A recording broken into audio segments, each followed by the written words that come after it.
Okay, folks, so we've been over the basics of the parts of a neuron, how neurons work, how they communicate with one another.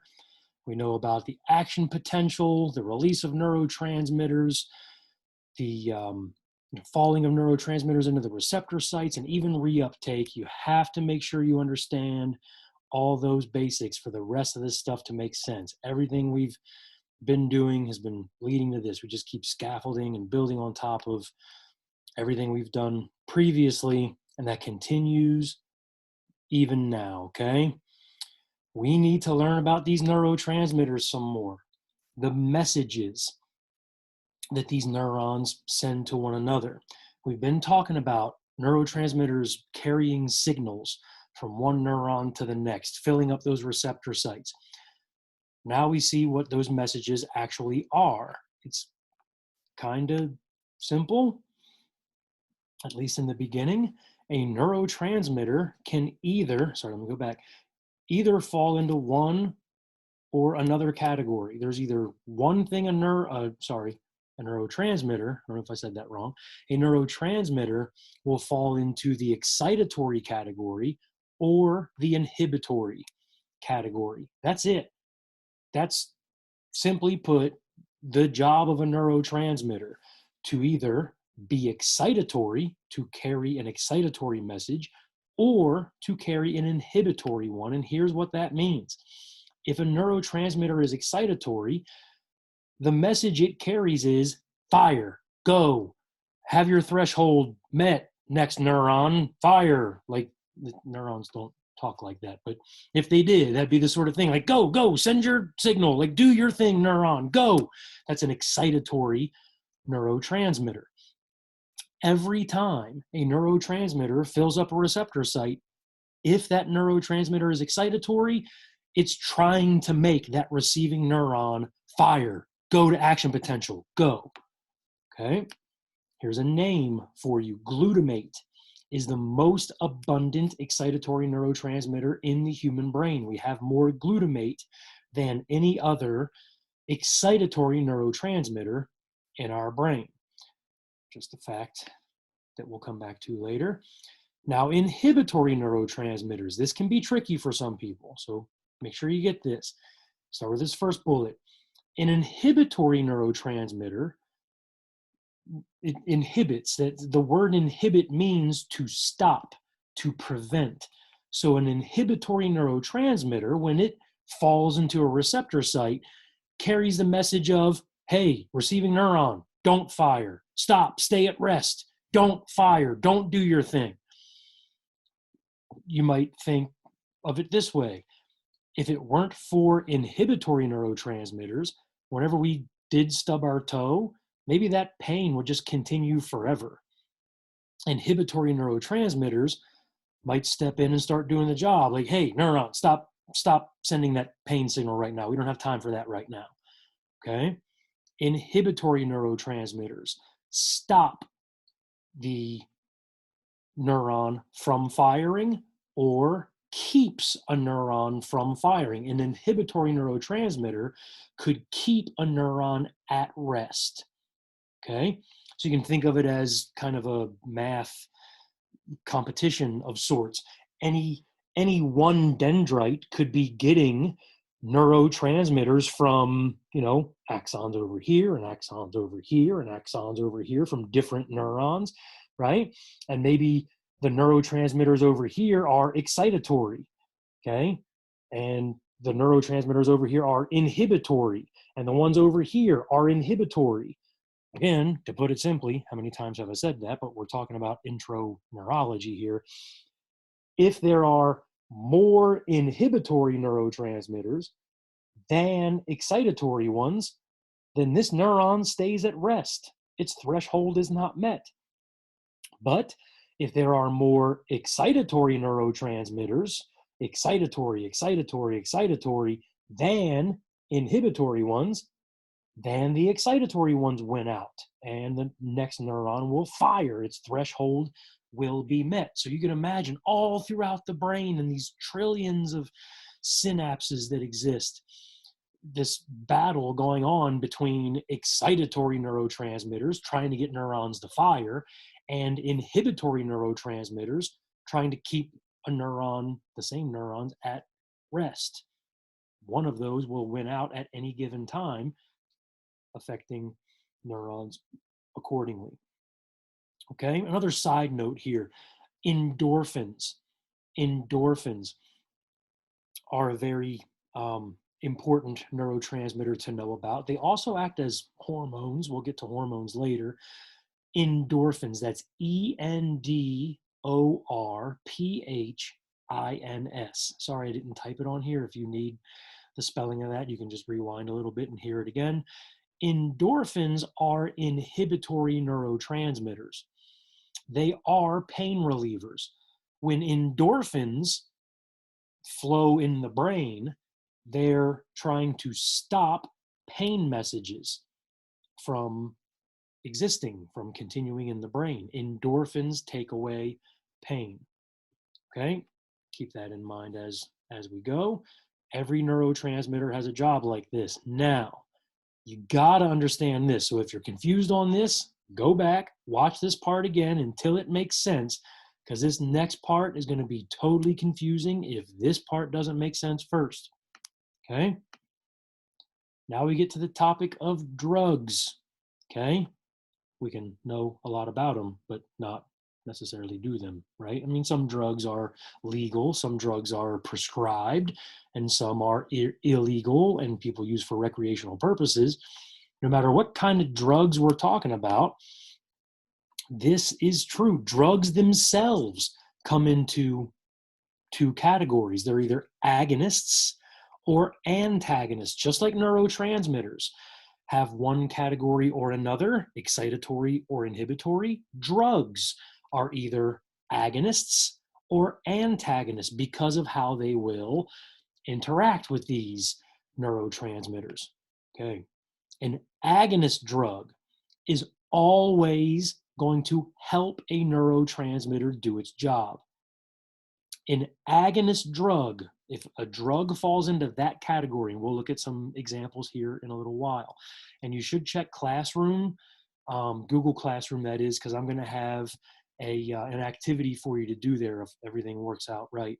It's called Mouse Party. It lets you play around with how different drugs affect action at the synapse, even more so than what I'm going to show you in a minute. It's a really cool thing you should check out. I think you'll have fun with it.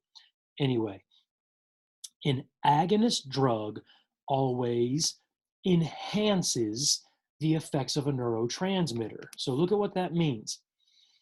An agonist drug, if it's affecting an excitatory neurotransmitter, that agonist is going to help the excitatory neurotransmitter do its job.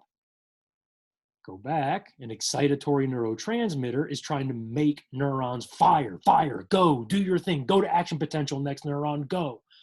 Well, an agonist drug would help that neurotransmitter do its job, okay? So if an agonist drug is affecting an excitatory neurotransmitter, the effect is more neurons are going to fire, or neurons are going to keep firing more often than they would have. But that's not all. Look at this next part. Whoops, not that part. Don't go there yet. Look at this. This is what throws people off. An agonist drug could affect an inhibitory neurotransmitter. Remember, we've got those two categories of neurotransmitters.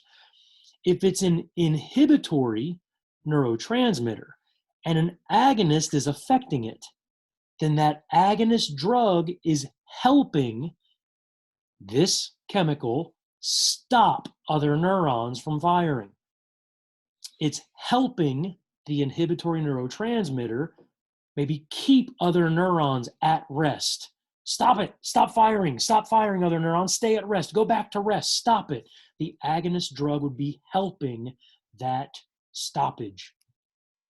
You see where that's confusing, right? We got to understand the jobs of the different neurotransmitters so that we can understand how different drugs can interact with those neurotransmitters. See if this part really confuses you. An antagonist, just like in English class in a story, right? An antagonist is typically the bad guy, right? The villain in a story.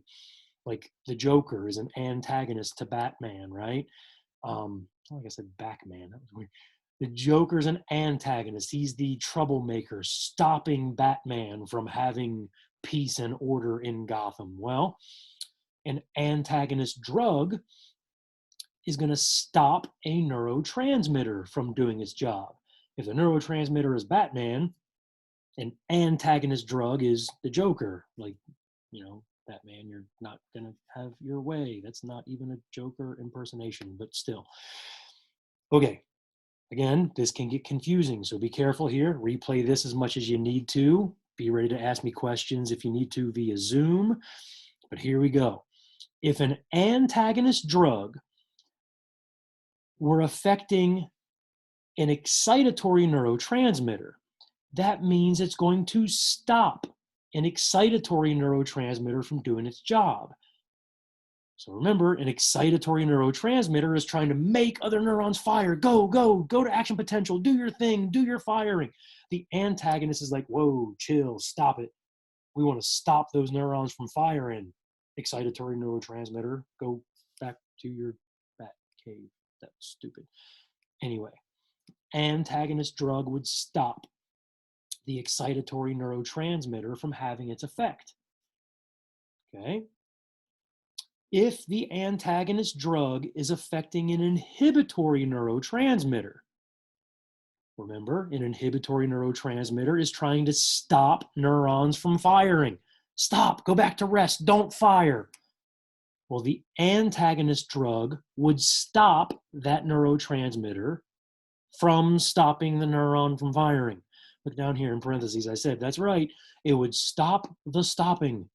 The antagonist drug would stop this chemical from stopping a neuron from firing, which means the neuron would keep firing because the inhibitory neurotransmitter was stopped by the antagonist drug.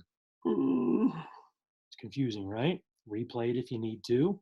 Whenever you're ready, we'll go ahead to some more animation and craziness. Well, we have some examples of how these different drugs could work, okay? So we're looking at agonists first. Agonists, remember, are the helping drugs. Now, that doesn't mean they're good drugs. Drugs all by themselves wouldn't be necessarily good or bad. That all depends on, whether they're addictive or whether they're harmful to the body. That's a different conversation. But here, we're talking about an agonist drug enhancing the effects of a neurotransmitter. Okay? Give you an example here. And again, I'll say it a millionth time now. We're keeping this simple. So my animations are simple. My explanations are going to be simple. There are whole careers in neurology based on understanding this stuff. And this is an introduction to it. So do keep that in mind. Okay? Agonist drugs, one of the ways they can work is by mimicking a certain neurotransmitter. So let's imagine that a person takes a prescription drug. We'll stick with the legal stuff for now. Okay? I'm talking about discussing the legal stuff and otherwise, but anyway. Imagine a person takes a prescription drug and the drug chemical goes into the bloodstream, and that's what these purple circles are representing. Drug chemicals floating around, swimming through the bloodstream. Now, some of these drug chemicals, sorry, I'm stuttering. These drug chemicals might go into the brain and into the synaptic space here. And let's watch what happens as these agonist drugs mimic certain neurotransmitters. Watch. Zonk. Plink, plink. Look at the mimicking. Okay. We've got the drug chemicals, the purple circles, falling into the round receptor sites that are meant for the yellow circles. Okay? These drugs are copying the neurotransmitter. They're pretending to be the neurotransmitters, filling up the receptor sites. The effect is pardon me for personifying neurons here, but we're keeping it simple. The effect is the receiving neuron here thinks that it's received more of this chemical, the yellow circles. Okay? The neuron is tricked into thinking it's being bombarded with more yellow circles. Okay? Let's be real with it now. Let's use a real example. Yellow circles might be endorphins. Endorphins are inhibitory neurotransmitters. Okay? We've mentioned this. Endorphins, when they flow, let's watch. Endorphins, the yellow circles, go into the receptor sites and they carry the message of stop, neurons, stop firing your pain signal, quit the pain, we don't want to feel pain, stop your pain signal. That's the job of endorphins. So what we're seeing here is a person who has ingested a drug that is mimicking endorphins. These purple circles are acting like endorphins, filling up endorphins receptors, helping this neuron stop sending its pain signal. This is an agonist drug helping endorphins inhibit the next neuron, stopping it from firing. I'll let it sink in for a second. I need a quick drink. Pardon my slurping. Go Caps. We need hockey season to start back up so the Caps can win another Stanley Cup. We really need to stay safe and keep social distancing. I get that too, but I'm missing my hockey games for sure. Okay. Ready for this? Ready? Maybe put some duct tape around there. You know how we do, right? You ready? If you haven't figured it out by now, folks, this is a simplified explanation of how heroin works in the brain. And morphine, by the way. Morphine, a person might get in a hospital as a pain-killing drug. Heroin, more commonly used, in the public and on the street, so to speak. Sorry to sound so gangsta there.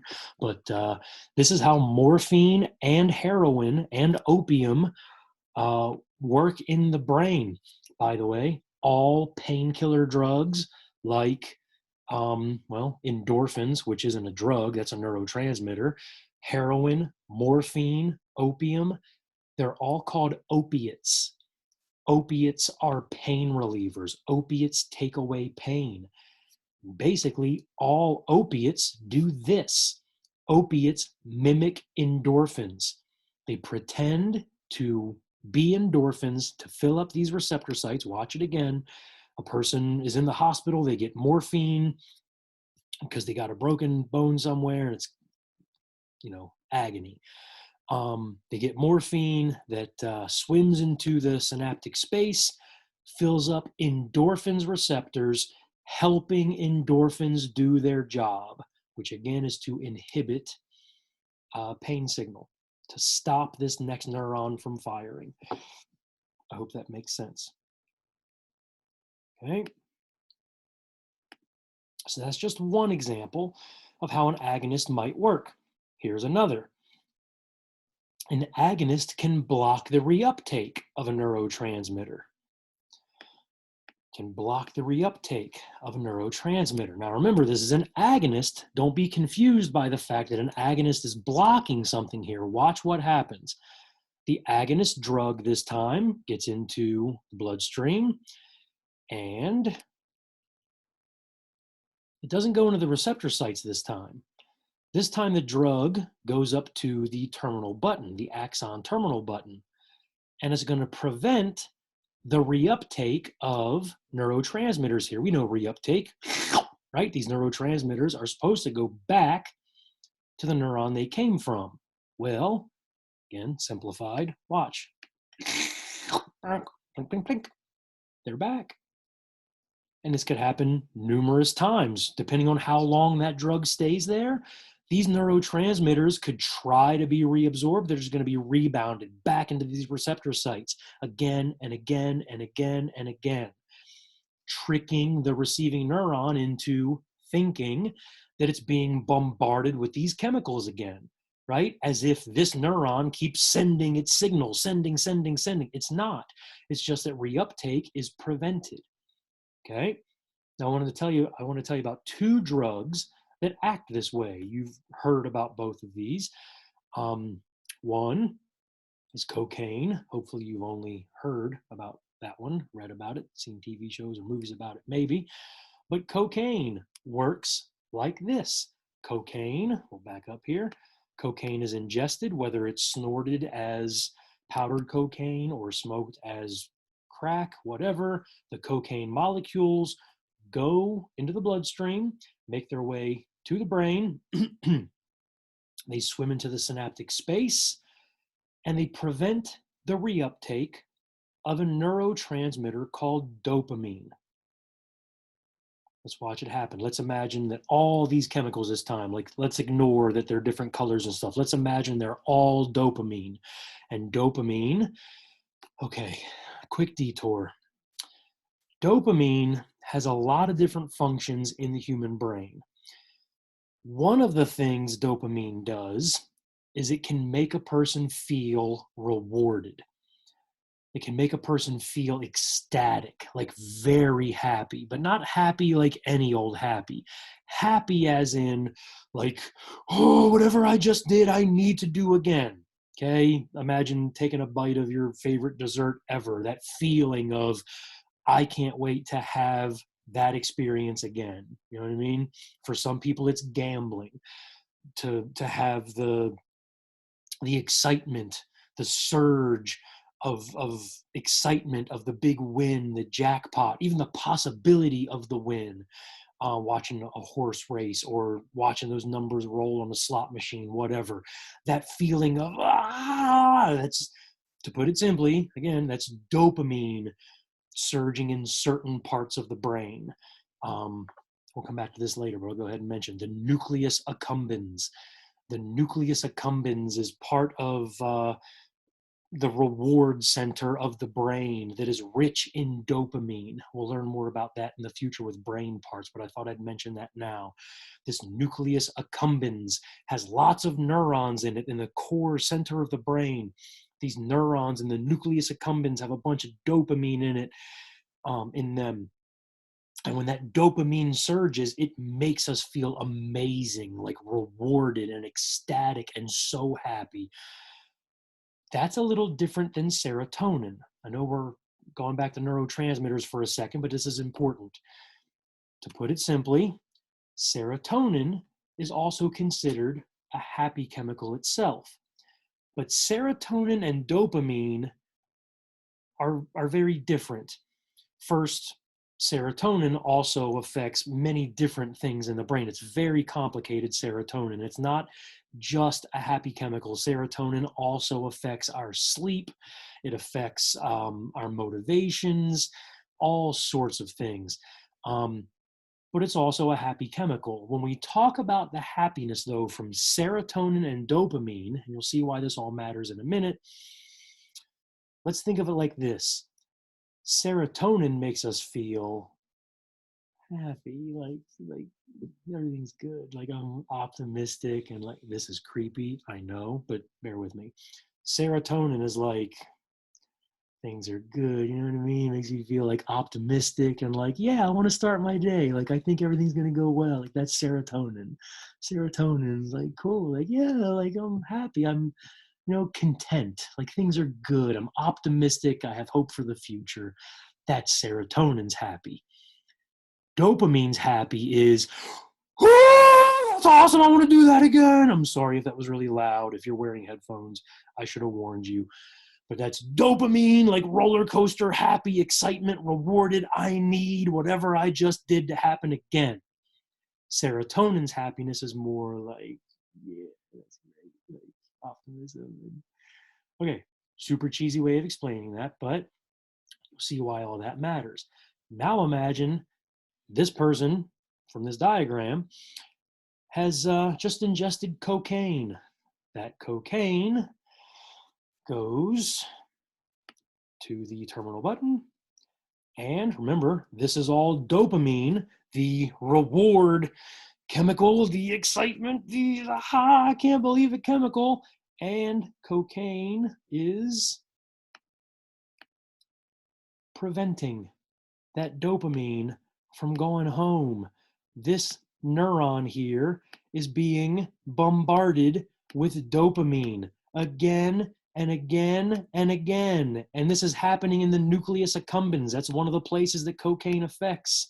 The nucleus accumbens, that reward center of the brain, which has a lot to do with addicted behaviors. When a psychobiologist explains addiction, they look at the nucleus accumbens and the dopamine reward system.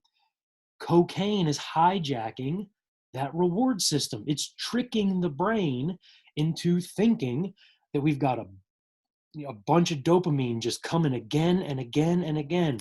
Notice, cocaine is not increasing dopamine levels. Cocaine is making that dopamine get reused again and again, tricking the receiving neuron into thinking that it's got tons of dopamine again and again and again to, enhance that reward, satisfaction, excitement, that feeling, and that's the euphoria of cocaine in a nutshell.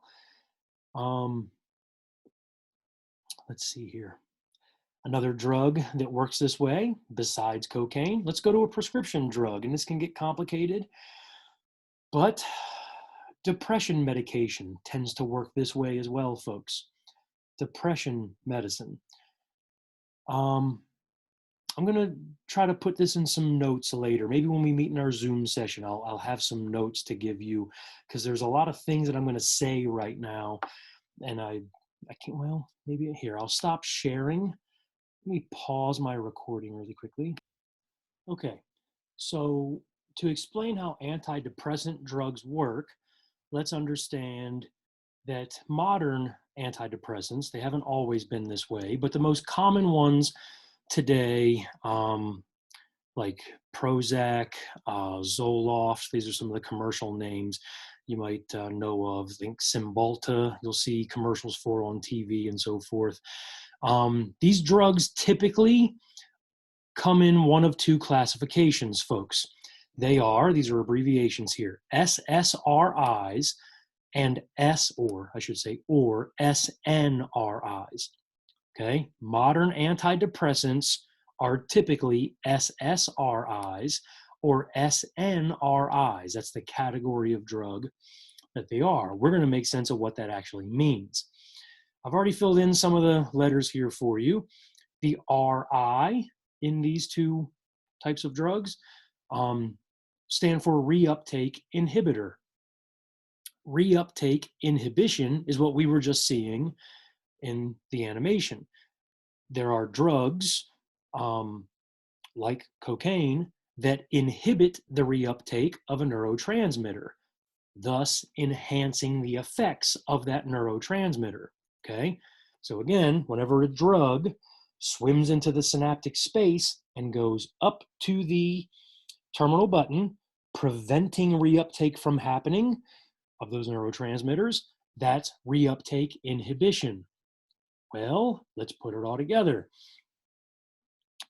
Guess what neurotransmitter modern day antidepressants, which are SSRIs, guess what kind of neurotransmitter has the reuptake inhibited in order to try to treat depression, to try to make somebody happier, more optimistic, more motivated to start their day, to help them get out of bed and feel content and decent with their life? What neurotransmitter have we learned about that starts with an S that might affect a person's feelings like that? It's serotonin. An SSRI is a selective serotonin reuptake inhibitor. That means, run down the list here, look, selective in certain parts of the brain. Serotonin, a happy chemical, has its reuptake blocked. Replay that if you need to, see if that makes sense. Serotonin is a chemical that, among other things, affects our mood, motivation, makes us feel happy and optimistic, generally speaking. So in certain parts of the brain, it makes sense why this would be used, right? To treat depression, a disorder where a person feels extremely sad and pessimistic with low self-esteem, no motivation or lack of motivation, not finding joy in things they used to find joy in, having those automatic negative self-defeating thoughts, maybe thoughts of hurting themselves or committing suicide. If somebody's prescribed an antidepressant drug that's an SSRI, that's a drug that will, let's go backwards, block the reuptake of serotonin in certain parts of their brain. Okay. I'm hoping you guys are seeing this okay. Hopefully my screen share is working just fine. Let's yeah, we'll go full screen on that. Maybe I shouldn't. Sorry. Okay, we'll see how that works again in just a second. So, okay, let's go to the SNRI. I hate when this happens. I got out of my text box and now that's a little off kilter, but SNRIs are also antidepressant drugs. We got serotonin, pardon me for the space there, and, oh my gosh, it did it again. Oh well, we'll get close. Still learning the ins and outs here, folks. Serotonin and norepinephrine reuptake inhibitors are also antidepressant drugs. Excuse me. So again, as a way of treating depression, this is a drug that will block the reuptake of serotonin in parts of the brain, tricking neurons into thinking they're getting a bunch of serotonin, just like the SSRIs do, right? Rebounding the serotonin back into the receptor sites, tricking the neurons into thinking, hey, we got a lot of serotonin here, we'll feel happier eventually. Well, here's the thing. Serotonin, I told you, is very complicated, and it does make a person feel happy and optimistic, but apparently it takes about 4 weeks for those changes to happen. Serotonin doesn't affect our happiness right away like dopamine does. Serotonin takes about a month for its effects to be felt with our mood and so forth. But now let's talk, I spelled this wrong, I just noticed it, sorry. Norepinephrine, it's an extra I in there, sorry. Norepinephrine is a neurotransmitter to know about. And let's off to the side here, folks. Right, epinephrine, okay? Epinephrine is a hormone that we'll be learning about in the future. Epinephrine, the hormone, is stored in the adrenal glands. The adrenal glands are on top of our kidneys.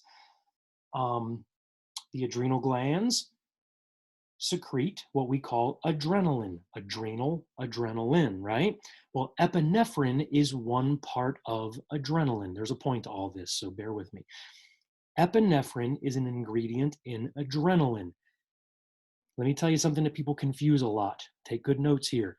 Epinephrine is a weird chemical that starts with an E. Endorphins are a weird chemical that start with an E. But folks, where are we at? Here.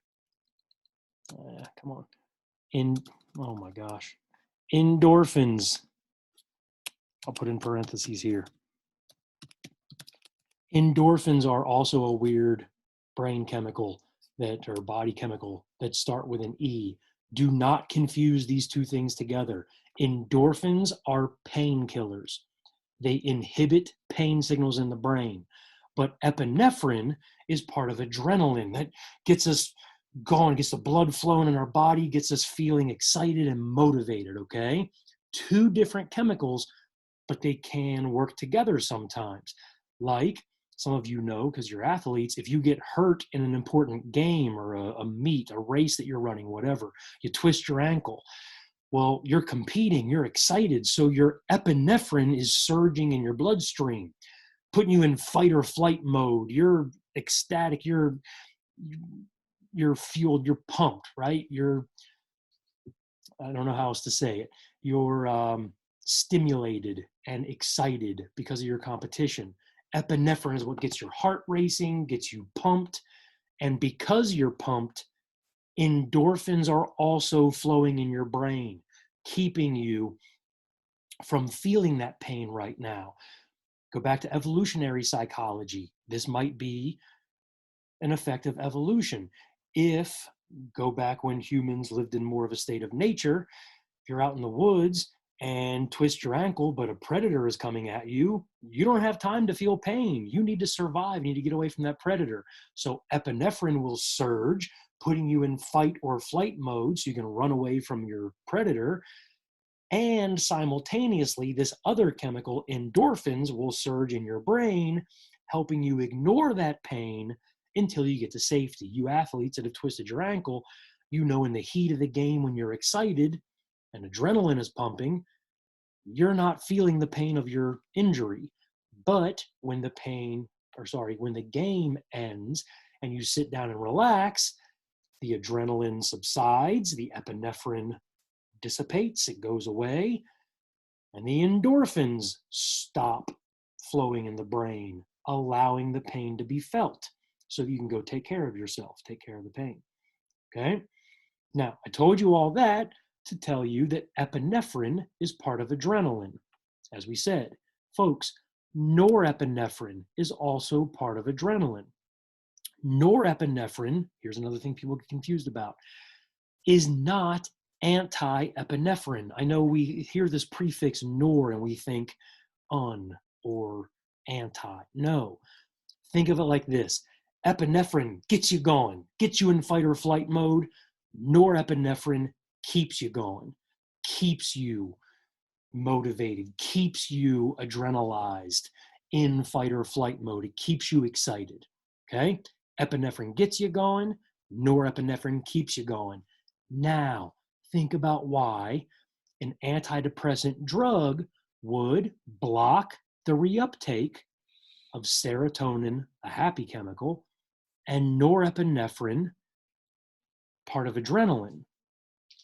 It's to trick the brain into feeling motivated, to treat the symptoms of depression. One of the symptoms of depression is a lack of motivation, extreme fatigue. Blocking the reuptake of norepinephrine tricks the brain into thinking it's getting a bunch of norepinephrine, which motivates a person, helps them get out of bed and get going.